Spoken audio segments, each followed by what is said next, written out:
Assalamualaikum warahmatullahi wabarakatuh. Back to podcast.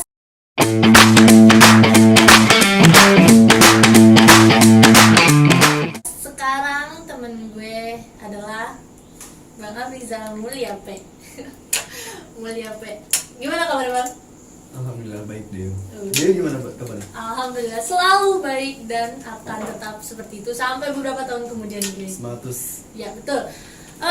Afrizal Mulyape. P-nya apa Kak? P-nya Pramana. Oh, Pramana atau Permana? Pra. Oh, Pra. Gak tahu artinya apa tuh dari Pra berarti sebelum ya? Iya. Biasanya kan gitu ya. Pra Sebelum sejarah. kemana berarti ya? Oh iya. Ya, random banget ya namanya tuh. Jadi Kak Rizal ini kan reguler B nih ya Kak? Sebelumnya? Sebelumnya reguler A. Iya, pernah sempat ngeliat juga sih di kelas itu kirain cuman kayak absen jalan doang. Ternyata Kurang enggak ya? lebih 4 semester berarti kelas pagi 2 tahun. Oh, Iya. pindah ke Malang habis itu? Karena ngerasa gimana ya, siklus tidurnya udah nggak teratur, jadi suntuk aja gitu setiap belajar, ngantuk, bawahnya materi yang nggak masuk gitu. Berarti 11-12 sama Bang Syarif lah ya. Ini alasannya nih, laki-laki tuh alasannya begadang terus ngegame nih jangan-jangan. Enggak sekali. Matchnya berkali-kali gitu. Terus gimana rasanya sudah dilantik, sudah resmi menjadi kepala negara HMTK? Rasanya ya seneng, bangga, khususnya buat diri sendiri, ada kebanggaan sendiri gitu, bisa mencapai titik ini. Ya ada tantangan juga gitu, wah di hadapan tantangan tanggung jawab yang besar gitu. Ya sih benar juga. Tapi kan kemarin kalau kita, karena kita satu kepengurusan ya Bang ya, yang kita bicara kayak ngobrol aja ya. Apa namanya, pas kita pelantikan itu kan SDM kita dikit banget tuh Bang. Iya. Itu ngerasa gimana sih, kayak ngerasa jomplang atau gimana? Iya, nggak sih? ngerasa gimana ya, kita SDM kita paling dikit ya, teknik kimia. Iya. Entah itu di universitas kita doang atau mungkin ya seluruh Indonesia merasakan itu ya, kurang tahu juga. Tapi itu menjadi tantangan juga buat kita, gimana bisa menghasilkan sesuatu yang besar dengan SDM yang sedikit gitu. Iya, bener banget sih, karena kalau misalnya kalian kemarin nggak tahu, pas kita pelantikan itu kita cuman berdiri satu barisan guys, yang lain tuh sampai ada yang di bawah ya Bang ya, sampai semuanya itu pakai PDH mereka di bawah, sedangkan kita tuh TQ di atas. Pengurus kita kan cuma berapa nih, 21 ya? Total. Iya, cuma 21 dari, ya 21. Enggak, tahun lalu itu 45. Iya, 45 itu pengurus. tahun lalu segitu aja, yang aktif cuma berapa ya? Ini gimana nih Kak, kalau misalkan nanti, aduh gak mau sih ya, jujur banget Dewi gak mau kalau misalkan nanti kepengurusan kita yang aktif cuma 10 orang, itu gak mau, serius deh. Itu gimana Kak caranya nih?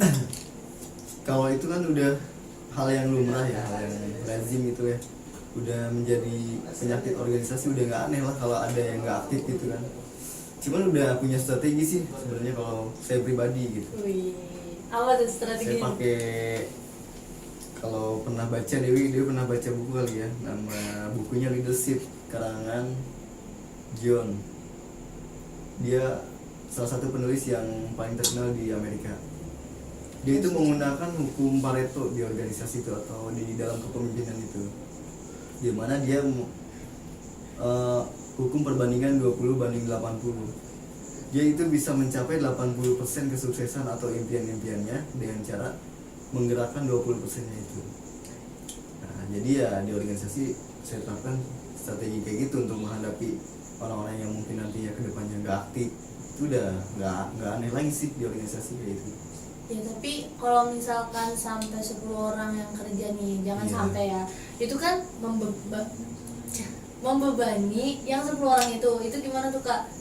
Kan ya jujur aja sih, kalau misalkan Dewi sendiri kan misalkan ngerjain tugasnya si tim Medfokom lah, atau ngerjain tugasnya tim internal, itu kan agak berat juga karena bukan bidangnya itu, takutnya malah sekalinya ngerjain malah berantakan gitu karena emang bukan bidangnya. Itu gimana tuh Kak mensiasati itu? Mensiasati ya, kalau saya pribadi sih istilahnya sadar dulu akan tanggung jawab itu sendiri ya. Sadar kita bisa komitmen pada diri sendiri, pada organisasi, karena kan kadang kebanyakan orang-orang itu mengejar benefit atau keuntungan-keuntungan yang nampak, yang nyata ya, kayak misalnya bentuknya materi kah, atau atau hal yang mungkin konkret gitu ya.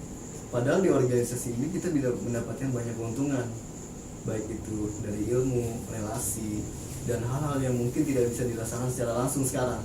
Kita itu ibaratnya kita sedang menanam nih sekarang ini, masa-masa menanam. Mungkin 10 atau 20 tahun ke depan bisa kita tuai manfaatnya gitu. Ya tapi kasihan bang, yang 10 orang itu tuh kasihan. Iya, maksudnya kayak itu bukan bidangnya dia gitu, terus dia disuruh ngerjain itu kan berat juga kan. Nah itu gimana bang? Apakah nanti abang langsung turun tangan bantu, atau misalkan nyuruh yang misalnya di bidangnya dia nih yang pasif buat apa namanya, lo bantuin lah ini si dia atau gimana gitu dengan sanksi yang tegas, itu gimana tuh? Yang langkah awalnya tetap kita ingatkan dulu ya, ada masalah apa, problem intinya kita ngobrol dulu lah, komunikasiin dulu kenapa dia istilahnya hilang dari tanggung jawab dia, masalahnya apa, kita cari solusinya bareng-bareng. Kalau emang dia udah merasa nggak mau untuk bertanggung jawab ya ke depannya, ya kita backup bareng-bareng, misalkan di divisi apa gitu. Ya. Bagus ya kalau misalnya pemikirannya kayak gitu. Dan berhubung tentang tadi kita ngomongin pelantikan, kan wakilnya Bang Hussein ya kak. Dia itu kakak sendiri aja tadi bilang kakak reguler malam, Bang Hussein aja reguler C. Nah itu cara menyamakan jadwal gimana kak? Kalau menyamakan jadwal, karena kita kan satu tempat tinggal ya, tempat tinggal yang sama. Oh seriusan? Satu tempat tinggal. Kita baru tahu loh guys kalau dia ternyata kurang lebih 2 tahun mungkin satu tempat tinggal sama Hussein. Sebentar, dari tim bu ya. Makasih loh ini air bening ya. Iya, dia kan regular set. Nah, itu kakak waktu mengajak berkolaborasi, bahasa kolaborasi itu gimana tuh kak? Sebagai wakil tersayang. Ya berangkat kan karena kita satu kosan, jadi misalnya pemikiran-pemikiran kita udah sepaham lah. Terus kekurangan dia saya tahu, begitu pun sebaliknya ya. Kelebihannya saya tahu. Nah, ya udah gimana kalau kita, karena kita punya kekosongan yang waktu yang sama, kenapa kita nggak manfaatkan aja ke hal yang positif? Ayo kita berorganisasi bareng-bareng gitu. Komitmen yang kita bangun berdua sih gitu. Oh, bukan main. Jadi bukan mabar ya? Bukan. Mabar tetap kalau di ini. Iya, gimana? Di sini lah kayak gitu. Di belakang ya. Berarti kalau misalnya anak kosan, berarti kakak perantau. Perantau. Bang Hussein juga perantau. Bang Hussein juga perantau. Suka duka jadi anak perantau apa tuh? Suka dukanya ya kalau lagi krisis uang paling. Wah, itu mah gak usah anak rantau juga, orang deket kalau krisis Ya, uang pokoknya, kayak gitu. Kalau suka duka anak rantau tuh ya apa ya? Apa sih terus ini gampang dikata. Apa sih suka duka? Gue juga bingung. Jangan-jangan gak ada suka duka nih? Enggak, suka dukanya itu ya ketika dihadapkan dengan kebutuhan ya, keuangan yang banyak pengeluaran, sedangkan misalkan lagi nggak ada uang ya, tapi tetap kita bareng-bareng gitu. Kadang kalau emang bener-bener gak punya uang ya kita makan pun bener-bener ngirit gitu bareng di satu tempat yang sama. Belum Itu lagi sih. kalau kangen sama keluarga Ya iya, kangen dengan keluarga itu paling penting. Kadang kita bingung mau ngapa-ngapain, gak punya semangat, padahal kuncinya kan kita ketemu orang tua. Oh, iya. Cuman karena posisi yang jauh ya gimana, Cari semangat yang deket-deket aja dulu lah kan. penyemangat ya. Iya gitu kan, karena kalau misalnya orang yang bukan perantau mah enak ya, ketemu tiap hari gitu. Tiap hari itu. Minum dulu kak? Ya, boleh. Minum ya. Minum dulu ya guys. Wah, segar sekali rasanya. Melepas dahaga lah ya. Terima kasih nih untuk tim yang sudah memberikan air. Terima kasih nih tuh. Dan mendengar kabar-kabar burung lainnya. Maksudnya kabar burung itu yang Kabar yang sedang hangat nih ya. desas-desis gitu ya. Iya, desas-desis. Karena Bang Aprijal ini kan aktif di luar juga nih ya kak. Bang kak ini. Bang aja lah ya. Jadi Bang Aprijal ini kan aktif di organisasi luar. Ini sempat ada yang meresahkan, takutnya kakak membawa pengaruh eksternal ke internal. Itu tanggapan kakak gimana nih? Kalau tanggapan saya sih, saya senang malah banyak orang yang mengkritik. Istilahnya berarti mereka peduli sama kehidupan saya gitu. Ya betul sih. Intinya sih itu. Kalau membawa pengaruh yang nggak baik, ya mungkin juga karena saya nggak mau lah istilahnya berbagi hal-hal yang memang nggak layak, negatif itu buat dibagi. Saya cuma pengen membagikan apa saja yang sudah saya dapat di organisasi luar. Banyak lagi yang bukan satu organisasi doang yang saya ikuti di luar. Karena termasuk Kahim Terdahulu Bang Ade pun dia termasuk orang-orang eksternal gitu ya. Itu mungkin saya cuma pengen membagi-bagi pengalaman saya, ilmu ke teman-teman, ke adik-adik saya gitu doang. Sih karena kalau misalkan cuma di kampus aja ya terlalu sempit ruang lingkupnya ya. Jadi sebenarnya ada yang bilang ke saya tuh kalau mau kuliah cari yang nggak ada di kampus, sebenarnya kayak gitu sih. Iya nggak sih Kak? Iya benar.